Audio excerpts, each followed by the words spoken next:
Oh, you think darkness is your ally? You merely adopted the dark. I was born in it, molded by it. I didn't see the light until I was already a man. By then it was nothing to me but blinding. The shadows betray you because they belong to me.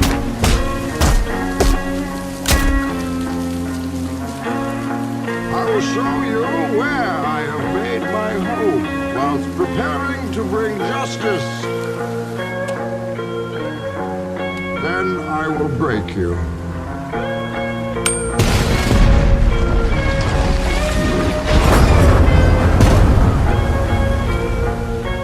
Your precious armory, gratefully accepted. We will need it.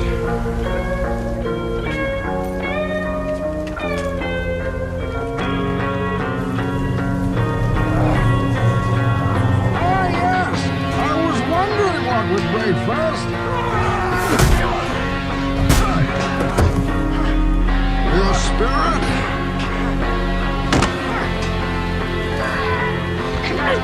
Or your money?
Hey guys, as I was just saying, bunch of special guests here tonight in the same room, which is rare. We got the SharkAttack, my man Zach Calmus. There he is right there. My man, congratulations, just got married in the Bareknuckle Hall of Fame, correct? Yes, sir. Just And got married in the Bareknuckle Hall of Fame. And I'm more completely so, inside the ring. Yes, sir. Rocky 2. Inside the ring that Rocky 2 was filmed in. Yes, inside the ring that Rocky 2 was filmed in. That is phenomenal because me and Zach met a couple years ago. When I started looking into this, it was his fight against Kyle, who hasn't showed up on my Instagram in any form since back then. But Knuckle Boy, that's what we'll keep it with. But since then, Zach, was that the year you got into the Hall of Fame up there?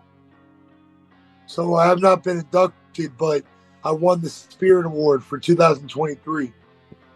You also pulled the tractor. I know you. Yeah, I lost my title for the bar pull this year. I was Legend going to has ask you about that. John Sullivan's trainer left that weekend back in the 1800s, and he told the bar not to let him drink, and he pulled the bar down Hughes Street. So every year is an annual bar pull. But I'll tell you, if you want to beat the current champ, which isn't me anymore, you gotta better bring the biscuits with the gravy, boy, because that man is 6 feet 4 inches and about 400 pounds. The champ right now. Wow. Yes, sir. I'll tell you, it's funny. And that's not Gloucester, right? That's in New York. No, that's Belfast. That is Belfast. Belfast, New York. Upstate New York. It's the Bareknuckle Hall of Fame. It's one of the finest places on God's green earth. You've spoken highly of it since the day we met, since the day we put on. This isn't Zach's first time on here. We did a 5.5-hour podcast that can't be released until both of us die. So that's in my will. That's still being edited, but man, you've come a long way. I knew you were built for greatness. The podcast you're talking about, it's not editable.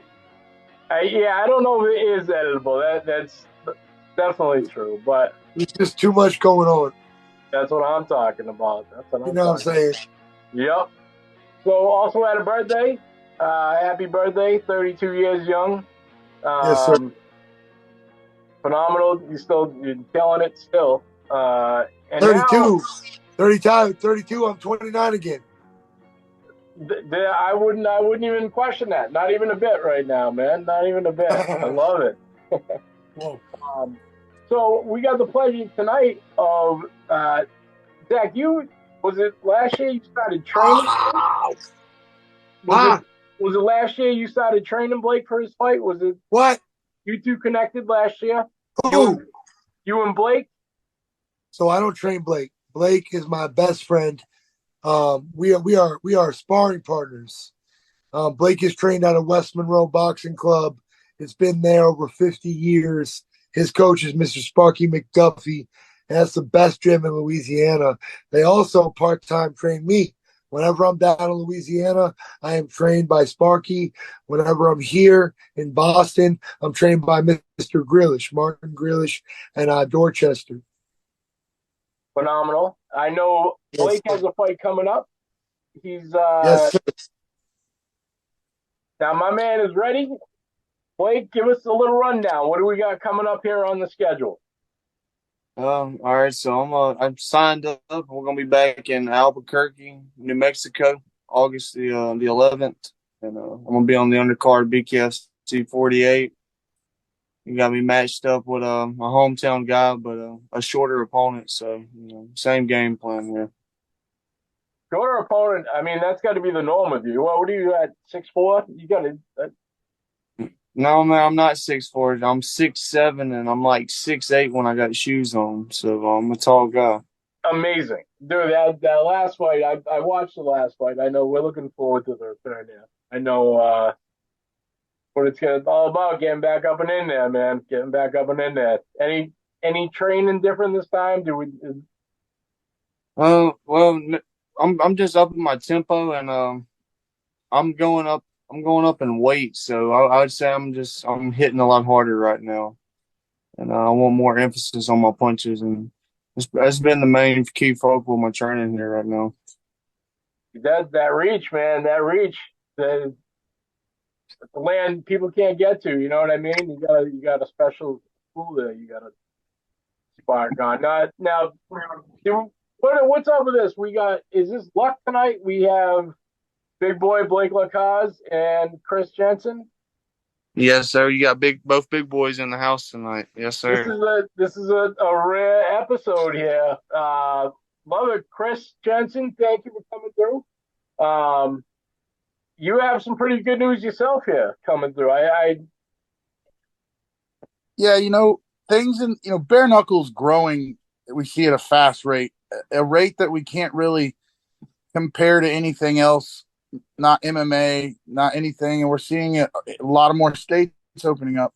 I've been in this business for 2 decades, and when I met Zach, he was I was fighting McElroy and he was cornering, and it was in Tampa. So that's when I met Zach, and instantly, not only myself but my family fell in love with him. You know what I mean? Like, I've been out here. This is my second time being here with him. I've traveled around with him and filmed documentaries with him, and Zach is honestly probably one of the most brilliant fighters that I know, as far as when it comes to marketing himself, making relationships with people. I call it shaking babies and kissing hands, maybe. But Zach is tremendous. When we went to this Hall of Fame this weekend, he was a beloved and loved by this town. I truly feel like, I'm going to kind of make a teaser, but I truly feel like Zach could possibly be the next historian for Knuckletown. He's that kind of guy. When you walk into his bedroom, his memorabilia, his awards, he's just such a historian type of person that he's just built. And so over the past 2 years of knowing him, I've seen him grow into such a, not just a fighter, but a professional and a man, and just more and more every time I see him. Every time he just grows more, and with every fight he gets smarter, and that's what we see with Bare Knuckle. These guys can't train Bare Knuckle on the streets, so with every fight we're seeing Zach get better. We're seeing Blake get better, and in return you have a camaraderie here with two fighters, a camaraderie with three fighters, Yeah. and it's showing success. And one big thing I tell these guys, and I told Zach Calmus this from the beginning: when you're in that fight, the most important thing is staying calm and present. All right, you can't let it get out of hand. You can't go crazy. When we met Blake, Zach instilled that into him. So it was almost like a generations of knowledge getting passed down, and what that created is a camaraderie and a brotherhood, to where we married our man this weekend. Blake is the Zach whisperer, and I am the Zach handler, and that's what we agree. That's it. That's it. That's absolutely right. That's accurate.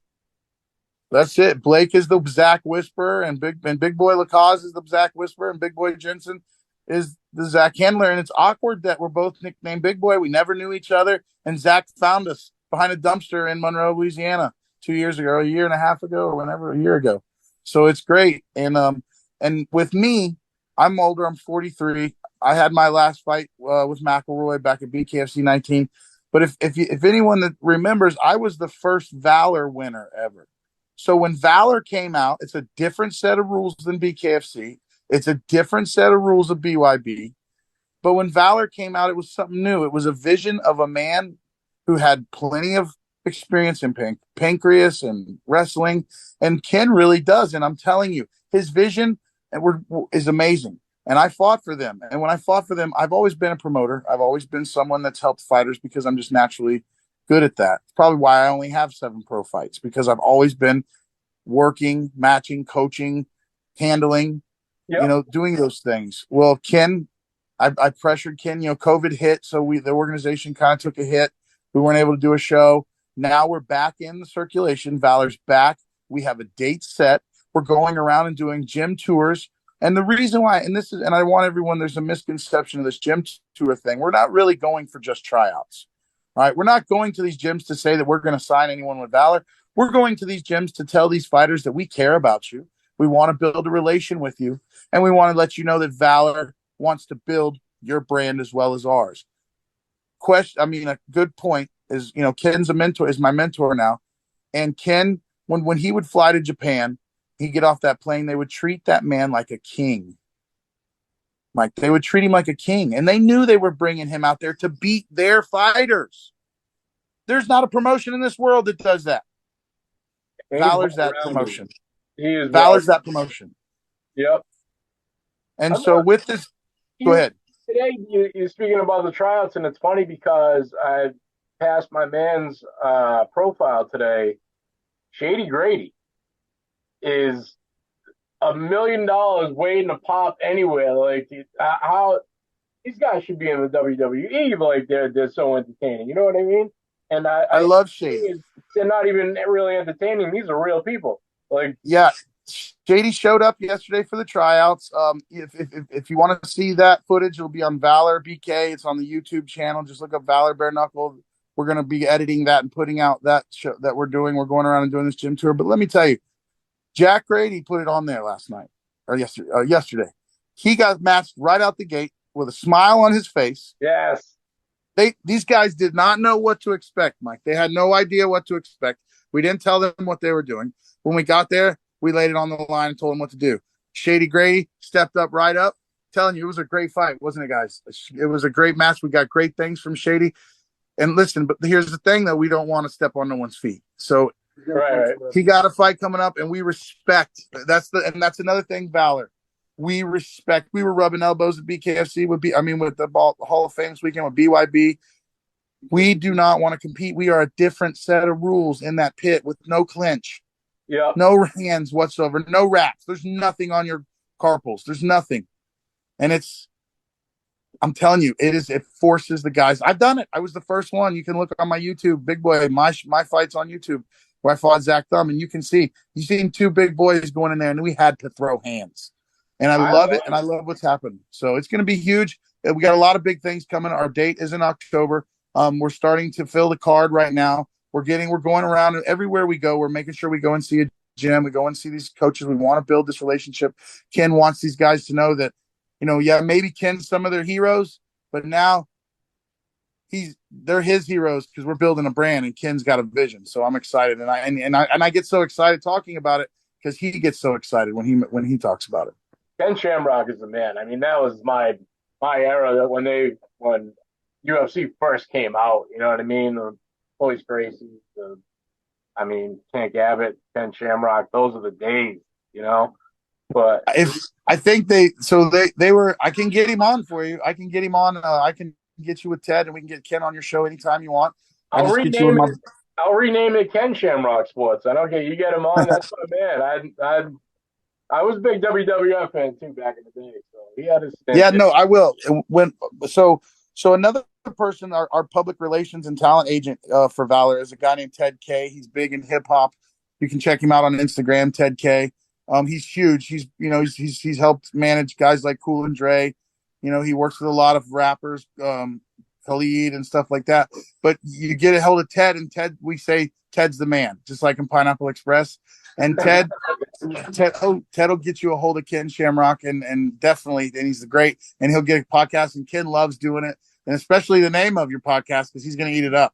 So I think that would be great. It's real. I'm telling you, we're expanding big time. I get into a lot of the local sports. You know what I mean? I took a real liking to it, so I'm trying to expand now out a little bit. I've done my work here in the city, so I'm trying to. Yeah, I fought for 20 years. I did a lot of crazy things, and it was because, I was a troubled youth. I went to prison in my 20s. I got out. I was adopted by Rob Kahn at Gracie Tampa down in Tampa, Florida, which is Royce Gracie, just one of his first black belts. And Rob mentored me for many years. They saw that I had, they saw that I had a fight. They saw that I had a push, and they kept me a part of their program. And I realized that was my sport, but I was always embedded, and I was always a know-it-all. So I was always up in the money, and I was always up in how much ticket sales were. And I bought the cage after my first pro fight. So after my first pro fight, I bought the cage from the promoter. I didn't even cash my check. I ripped it up and started renting it. So then I learned how I got everyone down in Florida back in the early 2000s. There was no cages. So anytime anyone had an MMA event, they had to call me. So I would be in the backstage watching everything, taking notes. So I started doing it myself. And then I started coaching fighters, and I don't manage. Let me get something. I have a company called Fightrepreneur, and Blake and Zach are both a part of it, where they're not management. These boys are managed by Slaughterhouse. But Fightrepreneur is a consultant company that puts guys in the right place. Like we introduced them to Slaughterhouse because we know that these two fighters got what it takes. I know that Zach Calmus is the $1 million baby. I know that Blake Lacaze is the truth in that 170 to 185 division. I know it. But with where I'm at and where I am with Valor, it's a conflict of interest for me to manage fighters with another promotion. Right. So I have to look out for the best interest. Shout out to Slaughterhouse and those guys over there. I worked with them before. I knew that would be a great home for Blake and Zach. And as we've seen Blake fight how many times this year? 3 times. We've seen Zach fight, so it's working out good for him. So I think Fightrepreneur succeeded in that, and that's our mission. Our ultimate mission is to make sure these guys are put in the right place. Make sure they understand what they deserve, understand what their rights are as a fighter in these organizations, and then watching them grow. When I get back from this trip, when I get back to Tampa, we're going to start engineering this business. We're going to treat Zach Calmus as an entity in a business. He is a business, and He's I a learned world that from champion. He is. Yes. I mean, that's my guy. I'm telling you, I like day one, and it's every time he steps in the ring, and it's win or loss. Even the Bobo's fight, you'll go in there. That's what people want to see. Like we're tired Mike. of the fights and the BS. And he's a real It's deal. not just when he steps in the ring, Mike. It's when I he know steps that. in I a do. room. When he steps into a room, Yeah, everyone knows Zach Calmus is there. that's Everyone right. recognizes him, you know. And Blake is now learning that. And with Zach right there, they're boys. I watched these guys spar for 10-minute round the other day. After we did the tryouts with Shamrock and Ted, we were all watching like, wow, these boys are going. Do they even have a clock? You know, Zach's spitting pieces of lip out, and Blake's popping that 80-inch jab in his face, and it was just amazing to watch it. And these guys love each other. They're brothers. They kiss. They hug. They don't kiss, but well, I haven't seen it. But yeah, well, yeah, maybe. I'm sorry, guys, but they are. And again, I'll repeat myself, and this is for anyone that's listening and knows that if you got the Blake Lacaze here, he is the Zach Calmus Shark Whisperer. I swear to God. And then you got the Zach Calmus Handler, and then we got the Shark. I fucking So love it. it's a fun. And if they could have recorded the past week of footage, if we could have had the past week, because we were all together the past week traveling to Western New York, if they could have recorded that footage, I guarantee you we would be the number one on network mainstream. We would blow everything out, and we would all have television deals for the rest of our lives. And it would be like the Shark knows best. I'm free, and I'm good at this editing stuff. Let's go. I'll roll. Yeah, hey, I got to tell you what, it was an adventure. You know, it's a comic relief adventure when we go down there because I'm a hoot. And when we traveled to Seneca, New York, when we all came back, Zach was more sore, and we were all so sore from laughing so hard because of the jokes we were making and the things and they were relevant jokes. They weren't just, it was like kind of like the greatest stuff. But this weekend we had an amazing time. Belfast was super great. I was able to spend it. I was the best man. Blake was my handler at that point that day. It was just a great day. We got to see two people get married, and we're watching. I'll tell you, everyone, watch Blake Lacaze, watch Zach Calmus, and watch their careers grow. Watch them mature as fighters, not only inside the squared circle in the ring, but also outside. And that's what Fightrepreneur is. Because there's one thing about it. I learned it from Ken Shamrock. I went across the state with him in Florida for a week, and I lived with him for a week. And he is a 110% businessman. As a matter of fact, I used to have bracelets that said, "What would Jesus do?" You know, I want to make a bracelet that says, "What would Ken do?" Because as a businessman, when I seen the decisions that he makes, I would be mad.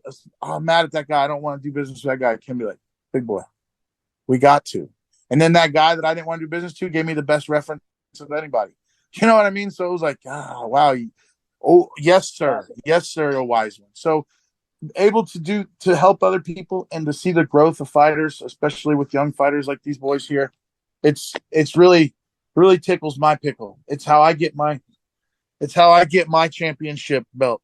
It's how, when I see guys like Zach and them succeed, it's how I get my championship belt in this world. So what we do. Love it. I already asked. I know he can't say when he's getting back in the ring, but I can't Zach, wait. he said you can't talk about when you get back in the ring. I got a contract to sign. We're ready. As soon as I sign it, I call you first. Let's go. I know that. So what's up? Guerrilla Warfare. Shout out my management, Guerrilla Warfare, Shane. And I like that. I really appreciate Shane and Ryan Perez, everything they're doing for me. Guerrilla Warfare all day. This is the best management we're taking over. They've really stepped it up. Even when I have a personal problem, I could call Ryan, I could call Shane. They're going to work it out for me mentally and business-wise. So I'm very grateful for my management team, Guerrilla Warfare all day. And they're just, raising young champions, meaning that we have a long time in the game. With the right people behind you, everyone is a young champion. Even at 32 years old, I'm a young man because I have a good management team, and they're backing me, they're investing in me, and we're moving forward. We're taking over. Hell yeah. Look Love at it. this arm, man. Gorilla. That's Love a it. gorilla. Blast I'm them ready. back, baby. I'm ready for the battle, but I want to win the war.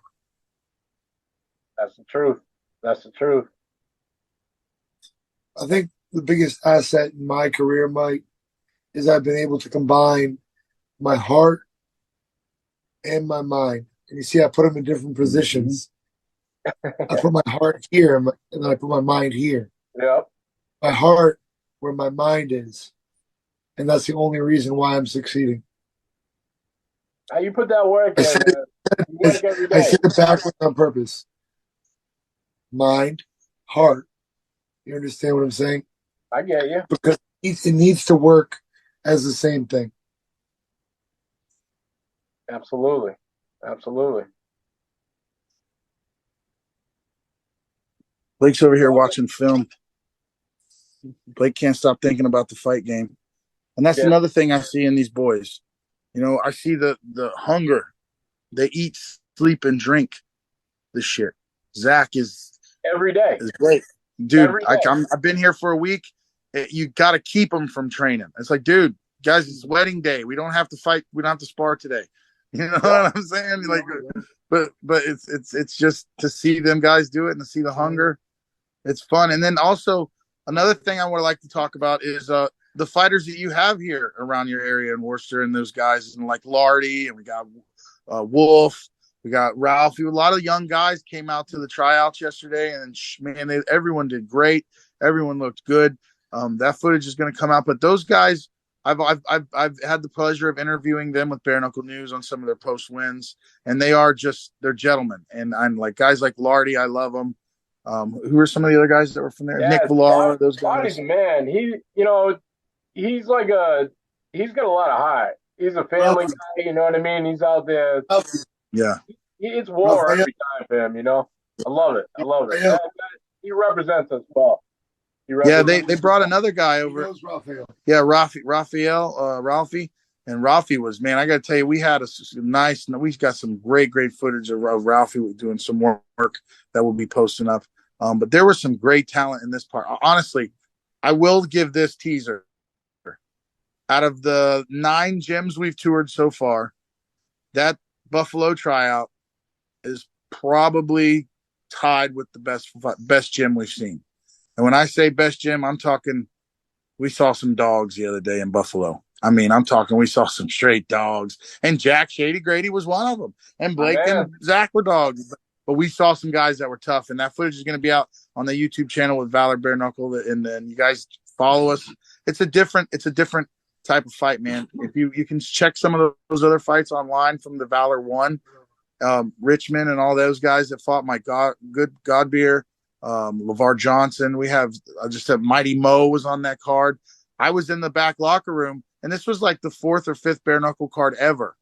I mean, and this was the first one of these rules that had never been done in 100 years in America.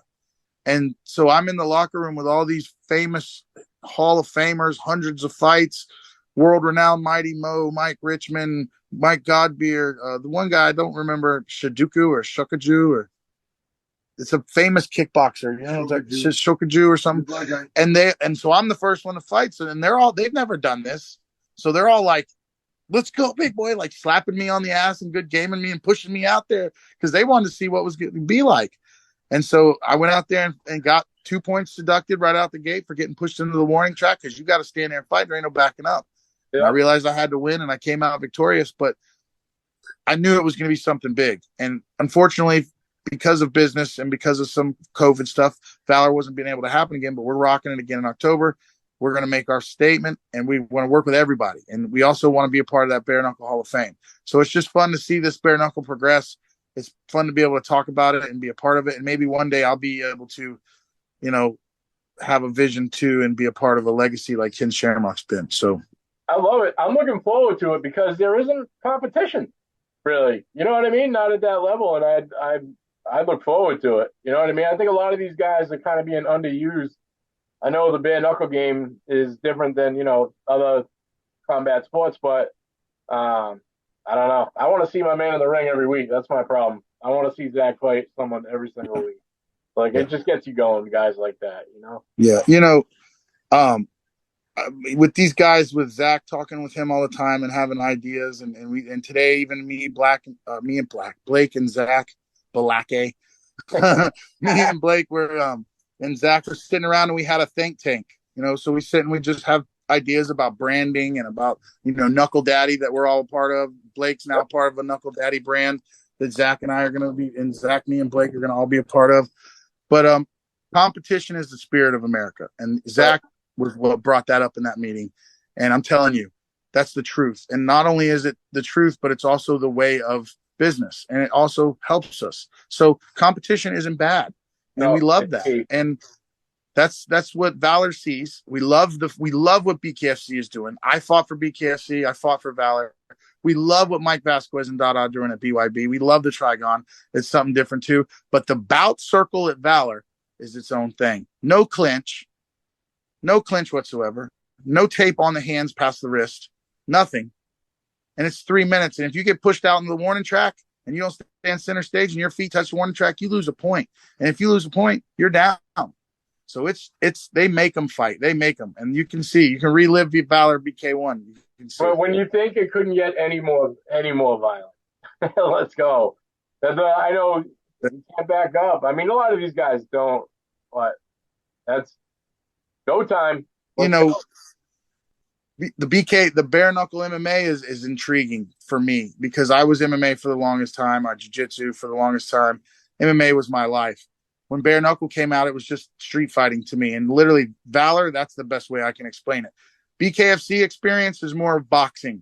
It's more technical. It's a little bit more athletic. And I'm not going to say it's smart, but Valor, it's banging. You don't have a way to think. You're toe to toe. You have to fight. If you get pushed out, you get pushed out the ring.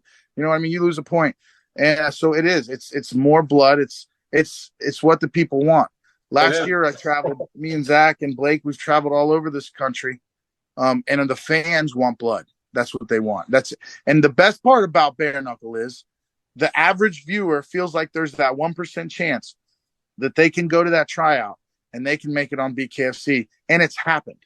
So that's what makes it intriguing as well. It's unlike MMA because a fighter it takes years to train to go to MMA. I mean, it takes years. You can't just walk in MMA and think you're going to do anything. Bare knuckle, you can go in there and get that fighter's knocker's chance.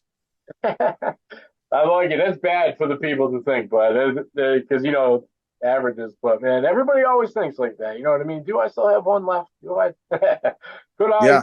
Yeah. Most of the time we get worked, but you have guys like Calmus with a background of amateur boxing, professional boxing, trained boxing for years, being able to blend right into the evolution of bare knuckle. And when I say the evolution of bare knuckle, that's what it is. We haven't done it for 100 years. So everyone's learning it all over again. Yeah. A few people got it figured out like Palomino and Hunt, but they're all learning and it's never the same. And it's progressing every day. We're getting guys that come in like the Rockhold and Perry fight. They were great celebrities, big timers, but when you made them do bare knuckle, we saw a difference. You know what I mean? We've seen something different. When you throw them into bare knuckle, when you throw Zach Calmus in there, we see something different. When you throw Blake Lacaze in there with that 80-inch reach and that dog in him, we're going to see something different every time. Yep. And that's why I like bare knuckle. Yep. No doubt, man. I love it. I was never, I do a lot of the boxing podcasts. And I'm honest with people. I was never a huge boxing fan. I always fought at, bars, school, whatever, back in the day. It's bare knuckle is the closest thing to real life combat. Like it's what you're right. It's what people want to see. I don't want to down. Boxing's more like strategy to me than it is, being tough. BKFC is tough. You got to take it and you got to be able to give it in a snap. Well, it's also another thing with bare knuckle is what people also don't realize is I've done it all. I've done boxing. I've done bare knuckle. I've done MMA. I've done street fighting. I've done football. I played lacrosse. Bare knuckle is safer. Yes, the surface cuts and the surface damage is a little bit more severe and more traumatic, but think about how much tissue is on our face. Not much. Right. I fought bare knuckle the first time with Valor. I got hit behind the ear. Yeah, there was a lump. It was hard. It hurt. When I boxed with 16-ounce gloves for even sparring with the boys for the day, and I take continuous thumps to the head, I'm hurting. Right. But bare knuckles seemed to be a little bit less. You know, when I fought Kleckler, I took a big cut. I broke a rib with a body shot. But it was nothing more than what happened in MMA. When I fought McElroy, I think I punched myself in the nose. So I threw an uppercut and he moved or something, and I punched myself in the nose because he tried to say he punched me in the nose, but that boy never punched me one time. 74 stitches later. So, but hey, I got a little thing. I dog him, and it's an Irish podcast. When I turned that fight on that first time, I was like, oh, Mikey. I want to see what goes. And then Zach comes out and does that thing. I'm like, oh man, listen, he's a dick. Like he was a dick. Our McNugget, our boy McNugget. I'll give him a little bit of shout out. He looks great from what I hear. Someone texted me the other day and sent me a screenshot of him because apparently he has me blocked for some reason. I don't know why. Cocaine's a hell of a drug. But man, he looks fucking great. He's like 185 pounds. Yeah, and and this is the Knuckle Daddy brand that we're branding here. Me and Zach were the original Knuckle Daddies, and now we got a new Knuckle brother here that's is a Knuckle Daddy. And he's 185, and McElroy's screaming 185, and Blake's like, yo, if my guy in Albuquerque backs out, McElroy, what's up? Step up and get that blood work. Let's go. He could be a Knuckle Daddy too. That would be phenomenal. Phenomenal. Well, I'll tell you, I don't know. I just didn't like Zach was kicking his ass and trying to be cool with him, and he wouldn't take it. I didn't like that. Yeah, and I when I met him in Tampa, I have respect for everyone I compete against anytime because I'm a different species. I fight myself more than I fight anyone else. And I hear that. When I compete against someone, if they disrespect me prior to the fight with running their shit talker, like I'm not that guy. Like I really am not that fucking guy. I will literally walk across the metal detector with some shit in my book bag, and Zach will be telling me, "No, big boy, don't do it." But my handler, Zach's my handler on those days now. I get that. I can't play that shit. You're not going to sit up there and boohoo wolf ticket me, and you ain't got a single fight on record. You ain't got a single gym legacy behind you or anything like that, or not even a fucking video. When my brother, who is an Army Ranger top dog, saw who I was fighting, the first thing he said was, looks like that guy can sit on a lollipop and tell you what it tastes like. And so right there, I was like, I got this. I was, but deep in the back of my mind, I did have a feeling that he was Jackson Wink's lost godchild and that he was going to smoke me. So when they answered that bell and he threw that super gay punch that was offensive. That was bad. When he threw, what did we call it? The fairy punch. Oh, we called it a fairy punch. It wasn't a Superman punch. It looked more like a fairy flying through the air. It was bad. That was bad. I just had to cold cock his ass for that. But again, that's when I met Zach. I don't play that talk wolf ticket shit. And Zach even told the guy, you gotta leave. You better not fucking talk shit about that dude. Can't talk shit. You can't talk shit and not have it and back it up. But can't talk shit about anyone. I'll give the guy benefit of doubt. All right, I will. He's been working. He looks great, supposedly from what people say. And people do like, even my fans kind of liked him. So I would like to see him fight a good fight, maybe against Blake Lacaze one day. I love the guy. I'll take that boy to Jab City. Jab City. That's it. That's the new brand, Knuckle Daddy's Jab City version. Right there. He moved pretty good, man. Like I went 5 rounds with him. Yeah, Zach went 5 rounds with him. I'll put this out there for the world to know. I mean, Kelroy took me into deep waters, and they promised me a bonus if I knocked him out, and I didn't get it done. So I was there.